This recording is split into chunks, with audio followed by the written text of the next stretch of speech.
आणि म्हणून म्हणतो ना आपण, पाहावे बांधून आणि लग्न पाहावे करून. ते आता इकडे सगळ्यांना शुभेच्छा आहेत माझ्या, म्हणजे बोलण्याचा उद्देश. आणि म्हणून मी आपल्याला एवढंच सांगतो की पोलीस असतील ते मुंबईची सुरक्षा दिवस रात्र उन्हात तानात वादळ वाऱ्यामध्ये आपल्या सर्वांचं रक्षण करत असतात. त्यांना देखील सवलती देण्याचं काम आपलं सरकार करतंय, नक्की करेल.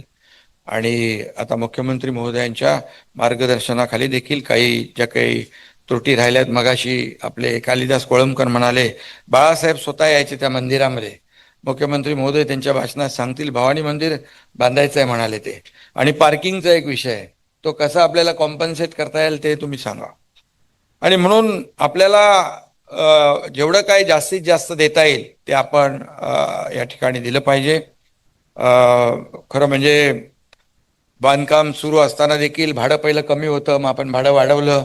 हे सगळं आणखी काही ज्या काही अडचणी त्रुटी आहेत त्या नक्की आपण दूर करू. पण सरकारचं पण आता तुम्ही थोडंसं लक्ष ठेवा, कारण लाडकी बहिणी योजना आमची सुरू आहे आणि त्यामुळे थोडं ताण आहे. पण यावेळेस देवेंद्रजी सगळ्यांना वाटलं होतं एकदम टाईट बजेट होईल, पण तुम्ही थोडा म्हणजे चांगलाच अर्थतज्ञ किंवा इकॉनॉमिक्सचा तुमचा गाढा अभ्यास आणि महाराष्ट्रातली आर्थिक नाड्या तुम्हाला माहीत आहेत, त्यामुळे आपण तर शेतकऱ्यांचं 2 लाखापर्यंत कर्जही माफ करून टाकलं. त्यामुळे जो काही सगळ्यांना वाटत होतं की आपण खूप हे बजेट टाईट होईल, परंतु सामान्य आपलं महाराष्ट्र मोठा आहे. आपल्याकडे GDP मध्ये नंबर 1 आहे, आपण परदेशी गुंतवणुकीत नंबर आहे, इन्फ्रास्ट्रक्चर प्रोजेक्टमध्ये आपण देशात नंबर 1 आहोत. आणि त्यामुळे आपल्याला काही महाराष्ट्र मोठं राज्य आहे. आणि म्हणून मी पुन्हा एकदा आपल्याला सगळ्यांना मनापासून, आणि त्याचबरोबर मेंटेनन्स, टॉवर म्हटलं की मेंटेनन्सचा प्रश्न येतो, पण 12 वर्ष मेंटेनन्स म्हाडा करणार आहे. 12 वर्षाचं टेन्शन तुमचं घालवलेलं आहे, त्यामुळे टेन्शन फ्री होऊन तुम्ही घरात राहायला जा, काय टेन्शन घेऊ नका. आणि म्हणून मी आपल्याला मनापासून या ठिकाणी शुभेच्छा देतो की घरं जी आहेत ही तुमचं स्वप्न आहे.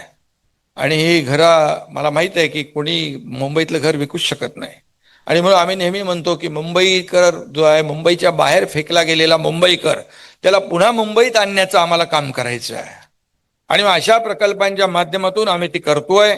आणि म्हणूनच आता ते SRAचं आहे, रमाबाई आंबेडकर नगर, देवेंद्रजी आपलं काम सुरू आहे, ते 17,000 घरांचं असे.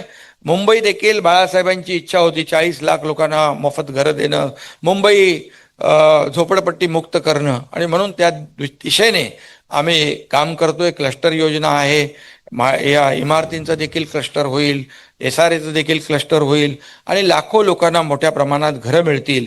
आणि म्हणून आपण जी नवीन गृहनिर्माण पॉलिसी आणलेली आहे त्यामध्ये एक क्रांतिकारी निर्णय आपण घेतले. 70 लाख कोटींची इन्व्हेस्टमेंट आणि 30 लाखांपेक्षा जास्तीची घरं या ठिकाणी उभी राहतील आणि ती घरं देखील पर्यावरणपूरक असतील. आणि म्हणूनच मुंबईचं जे काही मुंबईपण जे आहे ते आपल्याला टिकवायचं आहे, वाढवायचं आहे. यासाठी म्हाडा देखील मोठ्या प्रमाणावर त्यामध्ये भाग घेते आहे. म्हणून मी पुन्हा एकदा म्हाडाच्या सर्व अधिकाऱ्यांचं मनापासून अभिनंदन करतो. मनापासून आपल्या ज्यांना आज घरं मिळत आहेत त्यांना शुभेच्छा देतो. पुढची घरंही देखील आपल्याला जी उर्वरित आहेत ती मिळतील. आणि गुढीपाडव्याच्या पुन्हा एकदा मनापासून शुभेच्छा. धन्यवाद. जय हिंद, जय महाराष्ट्र. धन्यवाद शिंदे साहेब. अमंत्रमक्षरं नास्ति नास्ति मूलं न औषधम अयोग्य पुरुषो नास्ति योजकस्तत्र दुर्लभः. याचा अर्थ असं कोणतंही अक्षर नाही ज्यातून मंत्र निर्माण होऊ शकत नाही, अशी कोणतीही वनस्पती नाही ज्यातून औषधी गुण निर्माण होऊ शकत नाही, असा कोणताही पुरुष नाही ज्याच्यामध्ये योग्यता निर्माण होऊ शकत नाही. पण हे होण्यासाठी, करण्यासाठी एक योजक लागतो, एक मार्गदर्शक लागतो. सर्व BDD चाळींच्या पुनर्विकास प्रकल्पांसाठी मार्गदर्शकाचं काम, योजकाचं काम, राज्याला एक नवी दिशा देण्याचं काम केले माननीय मुख्यमंत्री देवेंद्र फडणवीस यांनी. BDD चाळ पुनर्विकास प्रकल्प हा माननीय मुख्यमंत्र्यांचं स्वप्न आहे, म्हणून मी त्यांना विनंती करते की त्यांनी या क्षणी मार्गदर्शन करावं. हिंदवी स्वराज्याचे सरसंस्थापक छत्रपती शिवरायांना मानाचा मुजरा करतो.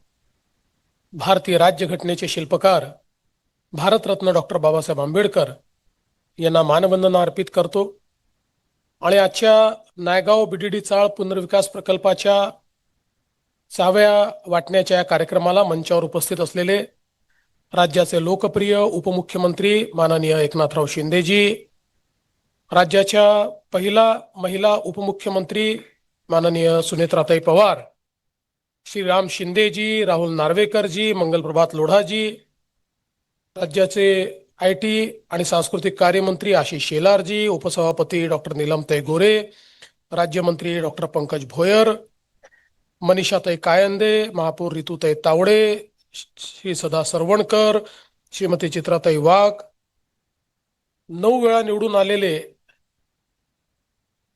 विक्रमवीर आमदार कालिदास कोळंबकरजी, श्री राजू वाघमारेजी, असीम गुप्ताजी, संजीव जयस्वालजी, मिलिंद बोरीकरजी, मिलिंद शंभरकरजी, मंचावरील सर्व मान्यवर आणि या ठिकाणी उपस्थित सर्व भगिनी आणि बंधूंनो, शिंदे साहेब, आपण बीडीडी चाळीच्या पुनर्विकासाकरता इतके प्रयत्न केले, आज 6व्या वाटतोय, पण सर्वात जास्त टाळ्या मात्र कालिदासजींना मिळाल्या. 9 वेळा निवडून येण्याचं हे गमक आहे. जो हा विश्वास त्यांनी कमवलेला आहे लोकांचा, त्यामुळे खऱ्या अर्थानं ते 9 वेळा आले आणि त्यांचा पंतप्रधानांनी देखील विक्रमवीर म्हणून सन्मान केलेला आहे. असे आमचे कालिदासजी सातत्याने जनतेचे, पोलिसांचे प्रश्न मांडत असतात. आज मला अतिशय आनंद आहे की नायगावच्या बीडीडी चाळीच्या चाव्यांचं वितरण आपण या ठिकाणी केलेलं आहे. आणि विशेषतः आपल्याला कल्पना आहे की बीडीडी चाळीचा पुनर्विकास हा राज्यामध्ये जवळपास गेले 40 वर्ष गाजणारा मुंबईतला एक विषय होता. ज्यावेळी मुख्यमंत्री म्हणून मी 2014च्या शेवटी शपथ घेतली आणि मुंबईतल्या महत्त्वाचे प्रश्न सोडवण्याचा प्रयत्न आम्ही सुरू केला, त्यावेळी बीडीडीच्या पुनर्विकासाचा प्रश्न बघितल्यानंतर त्याचा अभ्यास केल्यावर लक्षात आलं की या प्रकल्पातल्या अडचणी काय आहेत. तर खूप जुन्या बिल्डिंग्स आहेत, खूप वेगवेगळ्या प्रकारच्या अडचणी आहेत आणि प्रत्येक वेळी कोणीतरी नवीन बिल्डर त्या ठिकाणी एक प्रपोजल तयार करतो आणि मग ते जे प्रपोजल आहे त्या प्रपोजलवर चर्चा होते, मंथन होतं, चिंतन होतं. ते चिंतन होतपर्यंत दुसरा कोणीतरी बिल्डर येतो, तो जुनं कसं चुकीचं आहे, नवीन माझं कसं चांगलं आहे सांगतो. अर्धे लोक याच्या बाजूने, अर्धे लोक त्याच्या बाजूने. असं करता करता ते स्वप्न 30-35 वर्ष पुनर्विकासाचं काही पूर्ण होत नव्हतं. आणि म्हणून मग मी हा निर्णय केला की या ठिकाणी जर बिल्डरांच्या भरोशावर हे करायचं असेल तर डिफिकल्ट प्रकल्प आहे. लोकांना त्या ठिकाणी ट्रान्झिटची घरं द्यायची असतील तर तो प्रश्न असेल, किंवा किराया द्यायचा असेल तर लोकांचा बिल्डरवर विश्वास नाही. त्यामुळे जोपर्यंत शासन स्वतः हा प्रकल्प हातामध्ये घेत नाही तोपर्यंत हा प्रकल्प पूर्ण होणं काही शक्य नाही. आणि म्हणून त्यावेळी मी म्हाडाला बोलून सांगितलं की आता हा प्रकल्प बिल्डर करणार नाही, हा प्रकल्प शासन करेल आणि बिल्डर म्हणून म्हाडा स्वतः त्या ठिकाणी काम करेल. आणि तो निर्णय आपण केला. अनेक लोकांनी त्याला विरोध देखील केला. काही हितसंबंध असलेले लोक होते, त्यांनी लोकांना त्या ठिकाणी त्याच्या विरुद्ध पेटवण्याचा प्रयत्न देखील केला. पण मला असं वाटतं की बीडीडी चाळीच्या नागरिकांनी शासनावर विश्वास ठेवला आणि त्यानंतर ह्या प्रकल्पाची अतिशय सुंदर अशा प्रकारची आखणी आपण केली.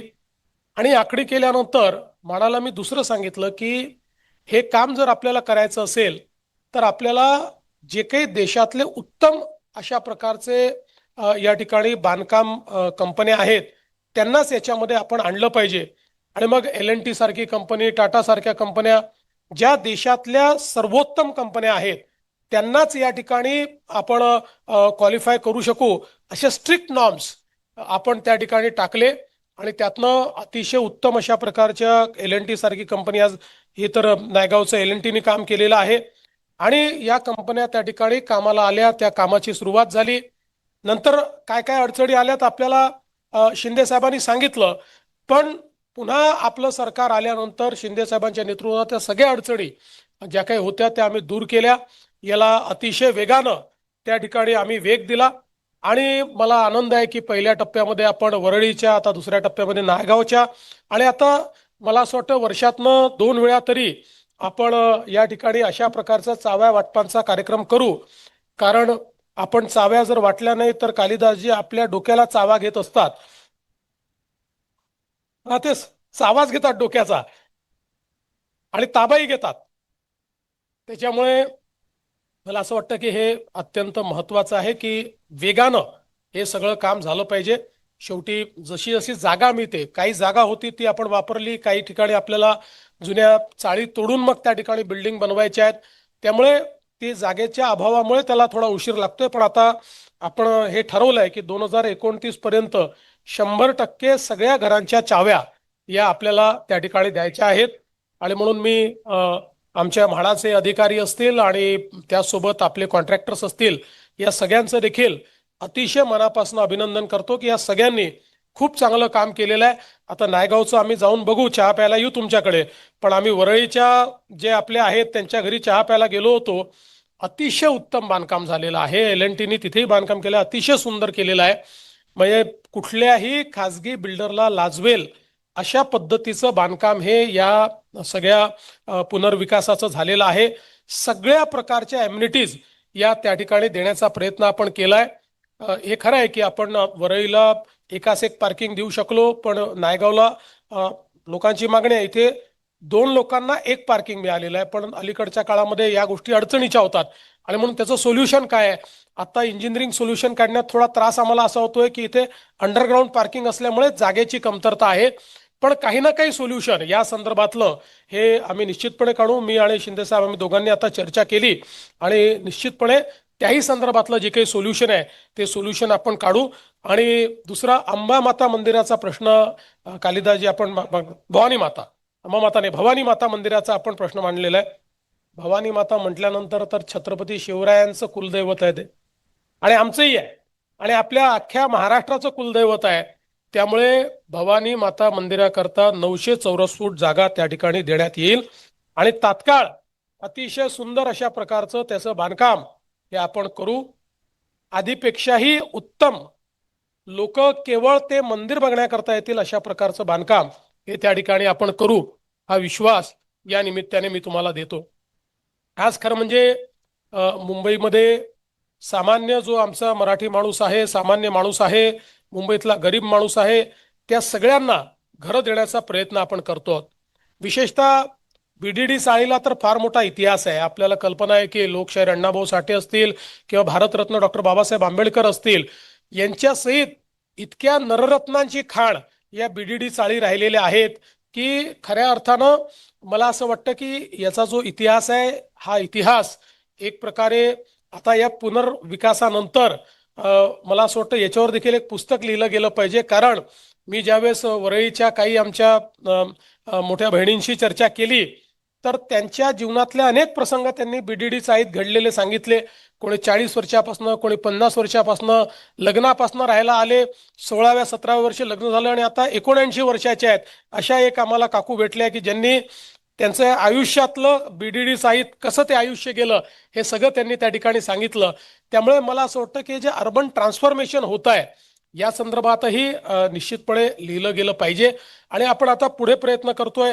अभ्युदय नगर असेल, आदर्श नगर असेल किंवा मोतीलाल नगर असेल, पंजाबी सिंधी कॉलनी आहे, GTB नगर आहे, SVP नगर आहे, अशा कामाठीपुरा आहे, अशा सगळ्या हे जे काही जुने एरियाज आहेत या सगळ्याचं पुनर्विकास करून लोकांना आज जे काही त्या ठिकाणी अडचणी सहन कराव्या लागतात त्याच्याऐवजी त्यांना त्यांच्या हक्काचं घर मिळालं पाहिजे, ते मोफत मिळालं पाहिजे.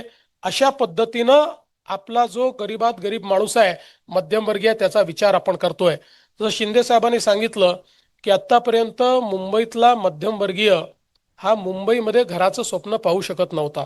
मुंबईमध्ये वर्षानुवर्ष राहणाऱ्या व्यक्तीला घर घ्यायचं असेल तर कुठेतरी कल्याण डोंबिवलीच्या पलीकडे, तिकडे अंबरनाथच्या पलीकडे, तिकडे भिवंडीच्या कर्जत वगैरे जावं लागेल, अशा प्रकारची परिस्थिती होती. पण आम्ही हा निर्णय केला की मुंबईतल्या सामान्य माणसामुळे ही मुंबई आहे. या मुंबईची संस्कृती जपणारा हा मुंबईकर आहे. त्यामुळे या मुंबईकराला या मुंबईतच घर द्यायचं. आणि मला विश्वास आहे की आता हे जेवढे प्रकल्प आम्ही हातामध्ये घेतलेले आहेत, या सगळ्या प्रकल्पांमुळे ज्यांनी कधीही मुंबईत घर होण्याचं स्वप्न बघितलं नव्हतं, अशा सगळ्यांचं स्वप्न आपले महायुतीचं सरकार येत्या काळामध्ये पूर्ण केल्याशिवाय राहणार नाही. अतिशय गतीने ही सगळी कामं जी आहेत, ही कामं आपण हातामध्ये घेतलेली आहेत. मला आनंद आहे की विशेषतः या संपूर्ण बीडीडी चाळीमध्ये आमचे पोलीस मोठ्या प्रमाणात राहतात. आणि मला आठवतं की आम्ही देखील, अशी जी आपल्या लक्षात असेल, आपण 2012 साली मोर्चा काढला होता पोलिसांना घरं देण्याच्या संदर्भात. आणि मग त्या मोर्चानंतर ज्यावेळेस आपल्याला संधी मिळाली आणि 2014ला सरकार आल्यानंतर 15 मध्ये केस होती हायकोर्टामध्ये. आणि त्यामध्ये पोलीस जे अनेक वर्षापासून बीडीडी चाळीत राहत आहेत, 30-30, 40-40 वर्ष पोलीस त्या ठिकाणी राहत होते, 2-2 पिढ्या पोलीस आमचे राहत होते. आणि म्हणून त्या केसमध्ये त्यांनी मागणी केली होती की त्या ठिकाणी आम्हाला मालकी हक्काचं घर मिळावं. आणि सातत्याने जवळपास 7-8 वर्ष सरकारने 4-5 ॲफिडेव्हिट असे दिले होते की अशा प्रकारचं घर देणं शक्य नाही आहे. 2015 साली पहिल्यांदा मी ती सरकारची भूमिका बदलली आणि माननीय उच्च न्यायालयात ॲफिडेव्हिट दिलं की हो, राज्य सरकार अशा प्रकारचं घर देण्याकरता त्या ठिकाणी तयार आहे. आणि त्यानंतर मग आपल्याला कल्पना आहे की त्या संदर्भात निर्णय झाला. मग त्याच्या किमतीचाही प्रश्न खूप मोठा होता. शिंदे साहेबांनी तो किमतीचा प्रश्न अतिशय उत्तम पद्धतीने त्या ठिकाणी सोडवला आणि आपल्याला ती निवासस्थानं मिळण्यास फायदा झाला. आज आपल्याला कल्पना आहे की जवळपास 2901 असे आपले जे पोलीस होते, त्यांच्यापैकी 2363 आमच्या पोलिसांना जी काही आपण 15 लाखाची किंमत आहे त्या किमतीत ते घरं मिळत आहेत. 223 लोकांना बांधकाम खर्चात मिळत आहेत. पण एक जरी राहिला तरी कालिदासजी काही आम्हाला जगू देत नाहीत. त्याच्यामुळे त्यांनी जे रोज पाठपुरावा केला आहे 315 लोकांचं माझ्या काय, तर कालिदासजी त्यातनंही मार्ग काढण्याचा प्रयत्न आम्ही करतो. एक कोर्टात केस चाललेली आहे म्हणून त्याला काही वेळ लागतोय, पण त्यातनंही मार्ग काढतोय. आणि ओव्हरऑल जे आहे, शेवटी कसं आहे, आता इतर ठिकाणचे पोलीस आम्हाला म्हणायला लागले की आम्ही बीडीडी चाळीत राहायला गेलो नाही, हे आमचं चुकलं का, असाही प्रश्न आता इतर ठिकाणच्या पोलिसांनी आम्हाला निर्माण केलेला आहे. त्यामुळे एक समग्र धोरण, कोर्टाचे निर्णय आणि सगळ्या गोष्टी, एक समग्र धोरण करावं लागेल. तुम्हाला तर माहिती आहे, जसं तुम्ही म्हणजे पोलीस तुमच्या जवळचे आहेत, तसे माझ्या शिंदे साहेबांच्या आणि ताईंच्या जवळचे म्हणजे अजितदादांचे जवळचे पोलीसच होते. आमचं त्यांच्याशी संबंध काय होता तुम्हाला माहिती आहे. तुम्ही अनेक वेळा माझ्यासोबत पोलिसांसोबत माझे काय संबंध आहेत ते बघितलेले आहेत. त्यामुळे आपल्याला मार्गही काढावा लागेल. मार्ग काढत असताना शेवटी काय असतं की राज्यातले आता इतर जे कर्मचारी आहेत ते कर्मचारी देखील आपल्याला सांगायला लागले की बाबा या धर्तीवर आता आमचा देखील तुम्ही विचार करा. मग भविष्यातले प्रश्न निर्माण झाले की आता मग पुढे जे काही लोक नोकरीत येतील त्यांना सेवा निवासस्थानं कुठनं द्यायची, असे अनेक प्रश्न आहेत.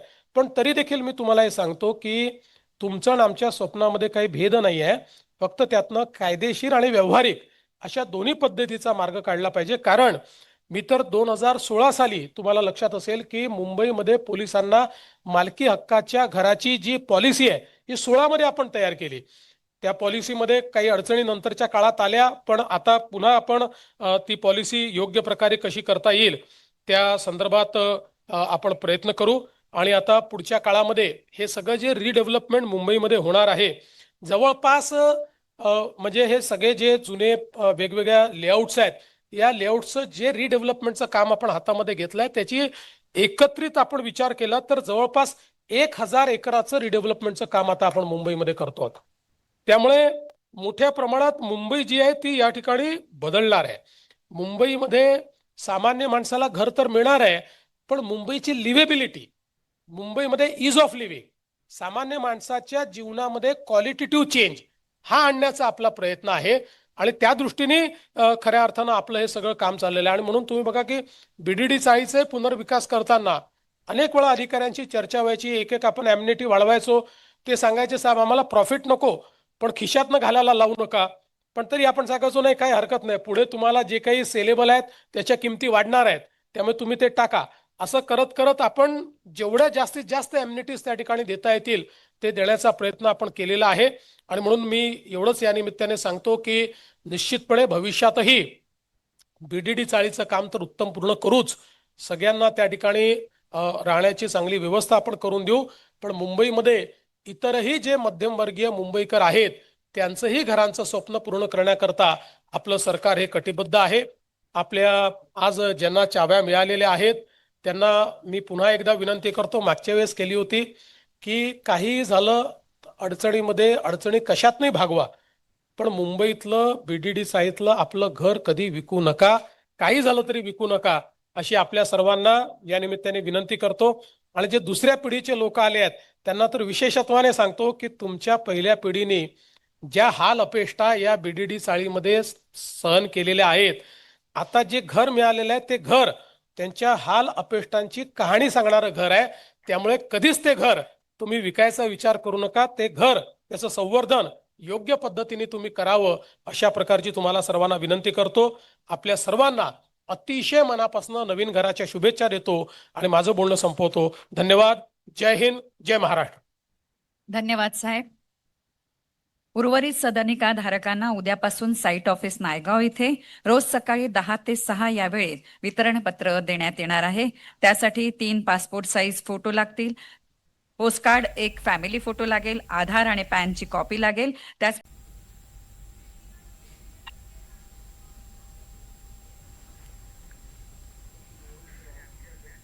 यानंतर श्री चंद्रकांत अर्जुन जाधव वय 55, मूळ खोली अर्जुन दशरथ जाधव यांच्या नावे होती. 1997 साली सेवेत रुजू झाल्यानंतर चंद्रकांत जाधव यांच्या नावे ती झाली.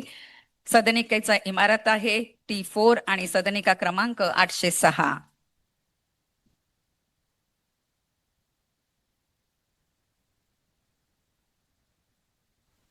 यानंतर श्री सुनील शामराव आढाव वय 54, 1971 पासून या खोलीत राहतात. मूळ खोली त्यांचे वडील शामराव आढाव यांच्या नावे होती.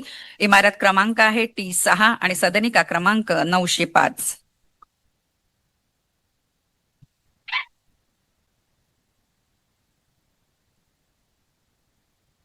यानंतर श्री शिल्पक शरद हाटे वय 50, 1975 पासून या खोलीत राहतात. मूळ खोली त्यांची आजी शांताबाई हाटे यांच्या नावे होती. इमारत क्रमांक T6 आणि सदनिका क्रमांक 806.